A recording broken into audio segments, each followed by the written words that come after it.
Hi, it's Tom Bross, aka Jupiter. Welcome to the next installment of Page Turning Tuesdays with Tom. A quick update on the book series.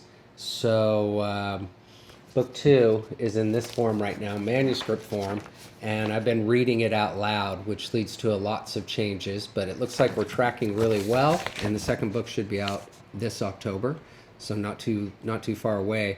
And then fingers crossed, the last book should be ready in October or the fall of 2021. So thank you for being a part of my book series. Today we're going to continue reading from chapter 2 of Don't Call Me Jupiter. And we left off and we're on our way back to Davis after living with our God family in San Anselmo. So let's jump right back into the action. My mayor said, I'll roll a couple doobies for you on the way. Mayor says to Shelley and Chris, my older sisters thank her. When it comes to drugs, we're exceptionally civil. Charlie drives the bus slowly through the haze, Shelley standing in the front with her hands on Mom's shoulders, showing Charlie the way. We seem to be floating over the road. The visibility sucks almost as much as my options. I have to think of something, and fast. I'm freaking out. Davis doesn't look familiar right now. It doesn't feel like home. It's changed. Maybe I have too. There it is, says Shelley. Across the street, you can park in the driveway. Mare slips a joint into the palm of Shelley's hand and they hug. Grab your things, sweetie, let's go. Shelley knocks on the door, opens it before anyone answers, and they go inside. Less than a minute later, Mare is giggling all the way back to her seat in the bus. Her parents are out of town. Kelly's sure they'll be happy to have Shelley stay for a while. That was easy. We back out of the driveway. The house quickly fades away like an illusion. Who's next? Dropping Chris off is even quicker. No need for Mare to pave the way here. Chris collects her essentials, steps off the bus, and marches inside. I can hear them screaming with joy inside. Then everyone is at the window, waving at us as we drive away. I don't think the bus even came to a complete stop. 2 down, 3 to go, Mare says, beaming. Molly and Alex are already gathering their things like obedient little soldiers. Paratroopers, lining up for the next drop. You're next, Mare says, smiling at Molly. Molly is perfectly content, as if she's about to join an endless slumber party at her best friend's house. Mare and Molly go in. A minute later, the family is outside waving us goodbye. They seem genuinely honored to help a hippie family in need. Mare's performing a disappearing act with her kids, and it's going extremely well. Who's next? asks Mare.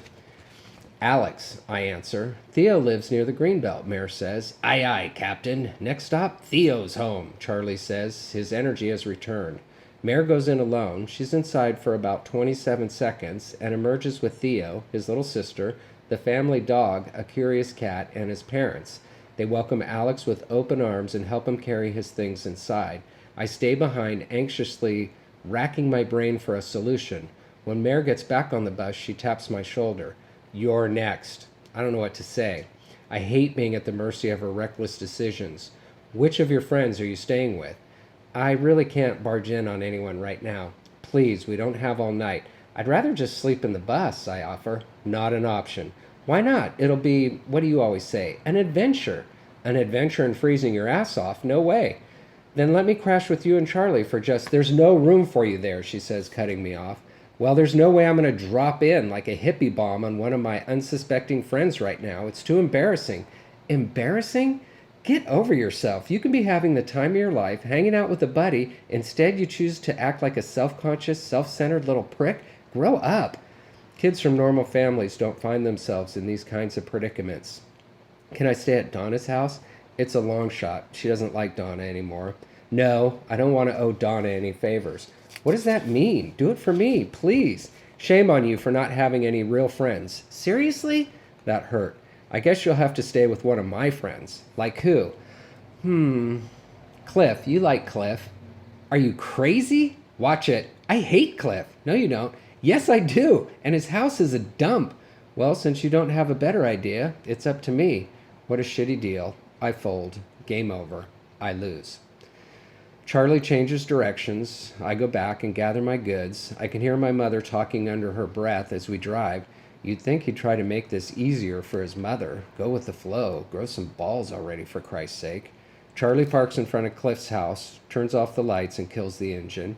Mare tucks a joint behind her ear and heads towards the front door. great. I'm being negotiated with weed. I'm hoping Cliff won't even be home, or that if he is, he won't allow me to stay. He opens the door. I feel that familiar squeeze of anxiety in my chest. I fetch my inhaler and stuff it into my front pocket. She's inside much longer this time. Charlie and I have nothing to say. We listen to a dog barking somewhere in the dark. Mare finally reappears, walks into the bus and says, "You're all set and good to go." I feel sick and have to force myself into motion. Charlie pats my shoulder. I don't want to look at him or my mother. I walk past her with my head down and sulk towards the door. Then I stop and wait, giving her one last chance to apologize or say something nice. Nothing, not even a goodbye. She's already back in the bus. I watch the taillights fade away, the mothership disappearing into the darkness. I'm jolted back into the moment when someone slaps me hard on the back. "Cowabunga, little man!" Cliff's enthusiasm startles me. "Come inside and hang out," he says. Cowabunga? Does he really think I use that word? The word I use for Cliff is motherfucker. I know it's harsh, but that's what he is, a guy who fucked my mother. It happened after the divorce. She was in her dating phase, and I was very protective. I did everything I could to make his life miserable. He didn't like me then, and he doesn't like me now. He was only interested in having sex with my mother. I think he talked her into getting a waterbed. Gross.